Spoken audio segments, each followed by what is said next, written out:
নমস্কাৰ ছাত্ৰ ছাত্ৰীসকল, তোমালোকে চাই আছা এছএছ কোৰ। আজি আমি নৱম শ্ৰেণীৰ গণিতৰ প্ৰথম অধ্যায় সংখ্যা প্ৰণালী একদম সহজ ভাষাত আলোচনা কৰিম। বহুতে এই অধ্যায়টো কঠিন বুলি ভাবে, কিন্তু ইয়াক আমি ধাপে ধাপে খুব সহজকৈ বুজিবলৈ চেষ্টা কৰিম। গতিকে ভিডিঅ'টো শেষলৈকে চাই থাকিবা, আৰু যদি ভাল লাগে তেন্তে লাইক, শ্বেয়াৰ এণ্ড চেনেলটো ছাবস্ক্ৰাইব কৰিবা। বলা আমি আৰম্ভ কৰোঁ। সংখ্যা প্ৰণালীৰ প্ৰথম অনুশীলনটো আছে 1.1। ইয়াত টোটেল 6টা কুৱেশ্যন আছে। 6টা কুৱেশ্যনে আমি আজি আলোচনা কৰিম। ইয়াৰ প্ৰথম কুৱেশ্যনটো হৈছে শূন্যটো পৰিমেয় সংখ্যা হয়নে? ইয়াক P/Q আৰ্হিত প্ৰকাশ কৰিব পাৰিনে? আৰু ব্ৰেকেটত দিয়া আছে P আৰু Q অখণ্ড সংখ্যা আৰু Qৰ মান কেতিয়াও 0 হ'ব নোৱাৰিব। ইয়াত তোমালোকে প্ৰথমতে বুজিব লাগিব পৰিমেয় সংখ্যা কাক বোলে, তাৰ পিছত কুৱেশ্যনটোৰ আনসাৰ কৰিব পাৰিবা। গতিকে আমি কুৱেশ্যনটোৰ আনসাৰ কৰোঁ। ফাৰ্ষ্ট কুৱেশ্যনটো দিয়া আছিলে শূন্যটো এটা পৰিমেয় সংখ্যা হয় নে নহয়। চ' ইয়াক আমি কেনেদৰে চেক কৰিম বলা। ফাৰ্ষ্ট অফ অল, পৰিমেয় সংখ্যা মানে কি? পৰিমেয় সংখ্যা আমি বুজিবলৈ হ'লে বুজিব লাগিব যিবোৰ সংখ্যা আমি P/Q আৰ্হিত অৰ্থাৎ ভগ্নাংশ আকাৰত লিখিব পাৰোঁ, যেনে 2/3, 4/3, এনেকৈ মানে যিবিলাক ভগ্নাংশ আকাৰত আমি লিখিব পাৰোঁ সেইবোৰক পৰিমেয় সংখ্যা বুলি কোৱা হয়। গতিকে আমি চাম যে 0টোক পাৰি নে নোৱাৰি। ইয়াক আমি 0/2 বুলি লিখিব পাৰি, 0/4 লিখিব পাৰি। গতিকে কি বুজি পালোঁ? শূন্যটো এটা পৰিমেয় সংখ্যা হয়, কাৰণ ইয়াক P/Q আৰ্হিত লিখিব পাৰি, য'ত Qৰ সংখ্যা 0 নহয়। গতিকে ইয়াৰ আনসাৰটো হ'ব শূন্যটো পৰিমেয় সংখ্যা হয় কাৰণ ইয়াক P/Q, য'ত Qৰ মান 0 নহয়, আকাৰত প্ৰকাশ কৰিব পাৰি। উদাহৰণকেইটা দিয়া আছে ইয়াত। এতিয়া আমি নেক্সট কুৱেশ্যনটোলৈ যাওঁ। নেক্সট কুৱেশ্যনটো কি দিয়া আছে? নেক্সট কুৱেশ্যনটো দিয়া আছে 3 আৰু 4ৰ মাজত থকা 6টা পৰিমেয় সংখ্যা উলিয়াব লাগে। তেতিয়াহ'লে আমি ইয়াৰ সলিউশ্যনটো কৰিম বলা। 3 আৰু 4ৰ মাজত 6টা পৰিমেয় সংখ্যা উলিয়াব দিছে। ইয়াত এটা সহজ ট্ৰিক তোমালোকে সদায় মনত ৰাখিবা। যিমানটা সংখ্যা উলিয়াব দিয়ে, ইয়াত 6টা দিছে, যিমানটা সংখ্যা উলিয়াব দিয়ে তাৰ লগত 1 এটা প্লাছ কৰি দিলেই হৈ যায়। গতিকে ইয়াত 6টা উলিয়াব দিছে, 6ৰ লগত আমি 1 এটা প্লাছ কৰি দিম। 1 এটা প্লাছ কৰি দিলে 7 হ'ব। তাৰপিছত 7এৰে আমি মাল্টিপ্লাই কৰিলেই হৈ যাব। আৰু এটা কথা মনত ৰাখিবা, ইয়াত 3 আৰু 4ৰ মাজত দিছে, ভগ্নাংশ আকাৰত দিয়া নাই। গতিকে আমি বনাই ল'ব লাগিব। আৰু এইটো তোমালোকে মনত ৰাখিব লাগিব যে যিকোনো সংখ্যাৰ তলত সদায় 1 এটা লাগি থাকে। ধৰা ইয়াত 3 আছে, 3ৰ তলত 1 এটা লাগি থাকে। 4 আছে, 4ৰ তলত 1 এটা লাগি থাকে। এইটো তোমালোকে মনত ৰাখিব লাগিব। গতিকে ইয়াক এনেদৰে লিখিছোঁ 3/1, আৰু যিহেতু 6টা উলিয়াব দিছে, 6ৰ লগত 1 এটা যোগ কৰি 7 হৈছে। 7এৰে আমি হৰ আৰু লবত দুয়োটাকে মাল্টিপ্লাই কৰি দিছোঁ। গতিকে ইয়াত পাইছোঁ 21/7, আৰু ছেম কণ্ডিশ্যন, যিহেতু ইয়াত 7এৰে মাল্টিপ্লাই কৰিছোঁ, ইয়াতৰো হৰ আৰু লবত 7এৰে মাল্টিপ্লাই কৰি আমি 28/7 পাইছোঁ। এতিয়া তোমালোকে মন কৰিলে দেখিব পাবা যে 21 আৰু 28ৰ মাজত কিমানটা সংখ্যা আছে?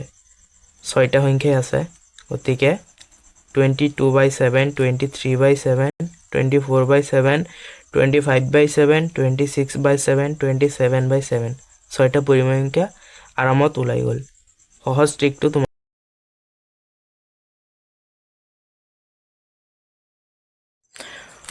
কুৱেশ্যন নম্বৰ 3টো লৈ যাওঁ আমি। কুৱেশ্যন নম্বৰ 3টোত দিয়া আছে 3/5 আৰু 4/5ৰ মাজত থকা 5টা পৰিমেয় সংখ্যা উলিওৱা।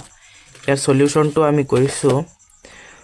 কুৱেশ্যনটোত দিছে 5টা পৰিমেয় সংখ্যা উলিয়াবলৈ। আমাৰ ট্ৰিকটো আছিলে যিমানটা উলিয়াব দিয়ে তাৰ লগত +1 এটা যোগ কৰি দিলেই হৈ যায়। গতিকে +1 এটা যোগ কৰিলে 6 হয়। 6এৰে আমি হৰ আৰু লব দুয়োটাতে মাল্টিপ্লাই কৰিলোঁ। হৰ আৰু লব দুয়োটাত মাল্টিপ্লাই কৰি আমি আনসাৰটো পালোঁ 18/30, আৰু ইয়াত পালোঁ 24/30।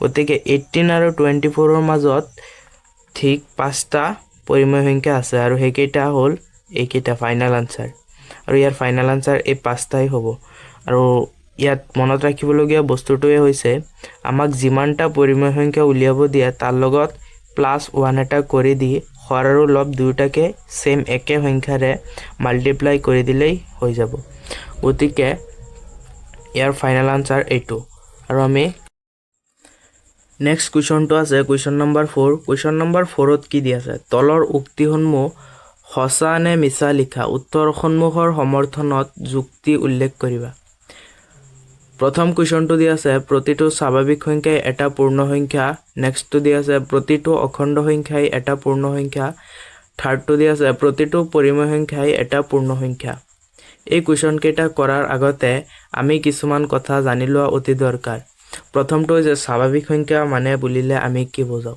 সাধাৰণতে স্বাভাৱিক সংখ্যা কোনবিলাক যিবিলাক সংখ্যা আমি 1 ৰ পৰা ষ্টাৰ্ট কৰোঁ আৰু 9 লৈকে কাউন্ট কৰোঁ সেইবিলাক হৈছে স্বাভাৱিক সংখ্যা আৰু অখণ্ড সংখ্যা মানে কি আমি সকলোৱে আগৰ শ্ৰেণীসমূহত পাই আহিছোঁ সংখ্যা ৰেখাত মাজত শূন্য এটা থাকে আৰু লেফটত কিছুমান সংখ্যা থাকে আৰু ৰাইটত কিছুমান সংখ্যা থাকে এই অখণ্ড সংখ্যা মানে সংখ্যা ৰেখাত থকা জিৰোৰ লেফট আৰু ৰাইটত থকা সকলো সংখ্যাবোৰকে বুজায় আৰু পৰিমেয় সংখ্যা আমি অথনিয়ে গম পাই আহিছোঁ যিবোৰ ভগ্নাংশ আকাৰত অৰ্থাৎ p/q আকাৰত থাকে সেইবোৰক পৰিমেয় সংখ্যা বোলে আৰু পূৰ্ণ সংখ্যা বুলিলে সাধাৰণতে শূন্যৰ পৰা যিবোৰ সংখ্যা ষ্টাৰ্ট হয় সেইবোৰক পূৰ্ণ সংখ্যা বুলি কোৱা হয় গতিকে ইয়াৰ আধাৰত আমি এই প্ৰশ্নকেইটাৰ উত্তৰ কৰো আহা প্ৰথমটো কি দিয়া আছিল প্ৰথম কুৱেশ্যনটো দিয়া আছিল প্ৰতিটো স্বাভাৱিক সংখ্যাই এটা পূৰ্ণ সংখ্যা ইয়াৰ উত্তৰটো কি আছে এই উক্তিটো সত্য কাৰণ স্বাভাৱিক সংখ্যাবোৰক অখণ্ড সংখ্যাৰ অন্তৰ্গত কিন্তু সকলো অখণ্ড সংখ্যাবোৰ স্বাভাৱিক সংখ্যা নহয় ইয়াত মানে কি কৈছে স্বাভাৱিক সংখ্যাবোৰ অখণ্ড সংখ্যাৰ অন্তৰ্গত স্বাভাৱিক সংখ্যা কোনবিলাক আছে 1 2 3 4 ইত্যাদি স্বাভাৱিক সংখ্যা আছে আৰু অখণ্ড সংখ্যাবোৰ কি কৈছিলো শূন্যৰ পৰা লেফট আৰু ৰাইটত যিবিলাক আছে গতিকে অখণ্ড সংখ্যাত 1 2 আছে গতিকে এইটো উক্তি সত্য 2 নম্বৰ কুৱেশ্যনটো কি দি আছিল 2 নম্বৰ কুৱেশ্যনটো দি আছিল প্ৰতিটো অখণ্ড সংখ্যাই এটা পূৰ্ণ সংখ্যা অখণ্ড সংখ্যা মানে কি অখণ্ড সংখ্যাত ঋণাত্মকও থাকিব পাৰে ধনাত্মকও থাকিব পাৰে আৰু পূৰ্ণ সংখ্যা মানে কি পূৰ্ণ সংখ্যাত কোনো ঋণাত্মক সংখ্যাই থাকিব নোৱাৰে গতিকে এই উক্তিটো দেখা গৈছে যে অসত্য কাৰণ ইয়াত ঋণাত্মক সংখ্যাবোৰ আছে যিবোৰ -1 -2 -3 আৰু নেক্সট এতিয়া আমি নেক্সট কুৱেশ্যনটো লৈ যাও নেক্সট কুৱেশ্যনটো দি আছে প্ৰতিটো পৰিমেয় সংখ্যাই এটা পূৰ্ণ সংখ্যা এটো দেখা যায় যে অসত্য কাৰণ পৰিমেয় সংখ্যা কোনবিলাক যিবিলাক নেকি আমি p/q ৰ হিত প্ৰকাশ কৰো যেনে 3/4 3/4 4/3 এনেকুৱা গতিকে ভগ্নাংশবোৰ কেতিয়াও পূৰ্ণ সংখ্যা নহয় এটো অসত্য এতিয়া আমি 5 নম্বৰ কুৱেশ্যনটো লৈ যাও বলা 5 নম্বৰত কি দি আছে প্ৰতিটো স্বাভাৱিক সংখ্যা মই কি কৈছিলো স্বাভাৱিক সংখ্যা পূৰ্ণ সংখ্যা হ'ব পাৰে স্বাভাৱিক সংখ্যা অখণ্ড সংখ্যা হ'ব পাৰে স্বাভাৱিক সংখ্যা এটা পৰিমেয় সংখ্যা হ'ব পাৰে স্বাভাৱিক সংখ্যা এটা বাস্তৱ সংখ্যাও হ'ব পাৰে গতিকে এই চাৰিওটা শুদ্ধ গতিকে আনসাৰ কোনটো হ'ব